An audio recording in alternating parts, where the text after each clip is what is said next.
চাহে তোমাৰ লগৰ কোনোবা যদি বেয়া পাই পাব দিয়া তুমি হক কথা ক'ব লাগিব। তাৰপিছত আল্লাহ ৰব্বুল আলামিন ওয়া তাৱাসাউ বিল হাক্কি ওয়া তাৱাসাউ বিস sabr। আল্লাহ রব্বুল আলামিন কৈছে কি ও আমার বান্দা তোমালোকে এইজন হক কথা প্ৰচাৰ কৰা, ইয়াৰ পিছত তোমালোকে হক কথা প্ৰচাৰ কৰি তোমালোকে সবুৰ কৰা। আমি সবুৰ কৰিব লাগিব। আমি যদি দিয়া হক কথা প্ৰচাৰ কৰোঁ বহুত মানুহ হ'ব মোক বেয়া পাব কি না। মই যদি হক কথা কওঁ এই তোমালোকে দাড়িকে কাটিছা বেয়া পাব না। বহুত মানুহ আছে এই হুজুৰে কি কৈ আছে আমাৰ এইবিলাক বেয়া পাব বাৰু।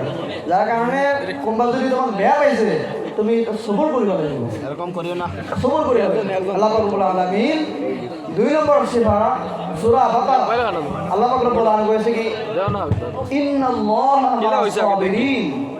যিবিলাক মানুহ কি হক কথা ক'ব কোনোবাই যদি বেয়া পাইছে সবুৰ কৰিব, আল্লাহ নিজে এইবিলাক মানুহ সবুৰকাৰী তেওঁ সহায়কাৰী থাকিব। সুবহানাল্লাহ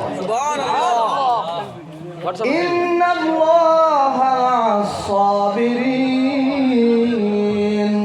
আল্লাহ রব্বুল আলামিন কৈছে ও আমার বান্দা তোমালোকে যেতিয়া নেকি হক কথা কবি হক কথা কোৱাৰ পিছত কোনোবা যদি তোমাৰ বেয়া লাগিছে ও বান্দা তুমি সবুৰ কৰা, মই তোমাৰ লগত আছো। আল্লাহ আমাৰ লগত থাকিব। আল্লাহ যদি আমাৰ লগত থাকে আমাৰ আৰু কি লাগে? দুনিয়াত তোমাৰ কোনো বেয়া কামৰ কাৰণে তোমাৰ মা বাবা তোমাক এৰি দিব পাৰে, বেয়া কামৰ কাৰণে তোমাৰ ককাই তোমাক এৰি দিব পাৰে, তোমাৰ ৰিষ্টাদাৰ এৰি দিব পাৰে তোমাক, কিন্তু আল্লাহ কৈছে কি মই তোমাৰ লগত থাকিম, তুমি হক কথা কোৱা।